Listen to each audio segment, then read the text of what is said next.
seorang wanita bertemu tunangannya untuk pertama kali. Tanpa berkata apapun, pria itu langsung melemparkan sebilah pisau kecil ke arahnya. Tidak disangka, wanita itu menangkapnya dengan mudah seolah sudah terbiasa. Tidak terima kalah, pria tersebut melempar pisau kedua. Namun, ia kembali menangkapnya tanpa kesulitan sedikit pun. Wanita itu lalu mengambil kedua pisau tersebut dan berlari ke arah pria itu. Saking terkejutnya, pria itu sampai membeku di tempat. Ia tidak pernah mengira tunangan yang dipilihkan kakeknya ternyata sekuat itu. Yang ia tidak tahu adalah jiwa wanita tersebut sebenarnya adalah pemimpin sebuah kelompok besar yang masuk ke dalam tubuh tunangannya. Karena sebuah kecelakaan, keributan itu membuat kakek sang pria datang. Melihat ada seseorang yang bisa mengendalikan cucunya yang selama ini manja, sang kakek langsung merasa senang. Ia meminta cucunya menepati janji dan menikahi wanita itu. Setelah menerima surat pernikahan, pria tersebut berkata bahwa ia tidak akan pernah jatuh cinta padanya.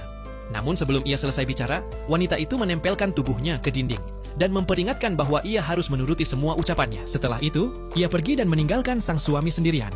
Merasa tidak terima diperlakukan seperti itu, sang pria merencanakan balasan. Saat pulang, ia melihat kakeknya mengagumi sebuah lukisan baru. Ia pun mendapatkan ide.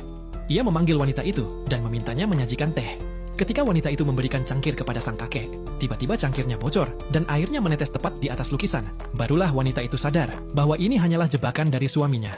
Dengan cepat, sang pria meminta cerai. Namun wanita itu menjawab bahwa lukisan tersebut palsu karena yang asli ada padanya. Tidak lama kemudian, berita menayangkan kabar bahwa pemimpin kelompok besar itu telah meninggal dan lukisan asli ditemukan di antara barang-barangnya. Mendengar kabar tersebut, sang kakek langsung memarahi cucunya. Pria itu berusaha menjelaskan bahwa ia juga telah ditipu, tetapi kakeknya tetap marah. Ia justru memindahkan seluruh harta cucunya kepada wanita itu.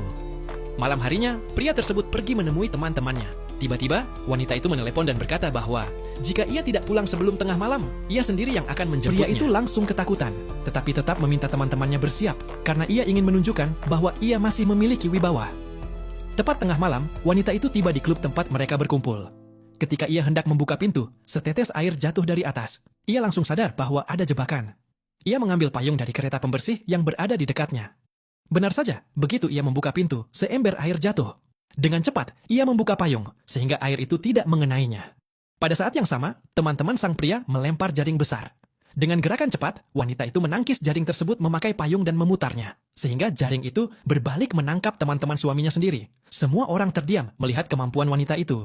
Melihat rencananya gagal total, pria tersebut langsung berubah sikap dan berusaha memuji istrinya.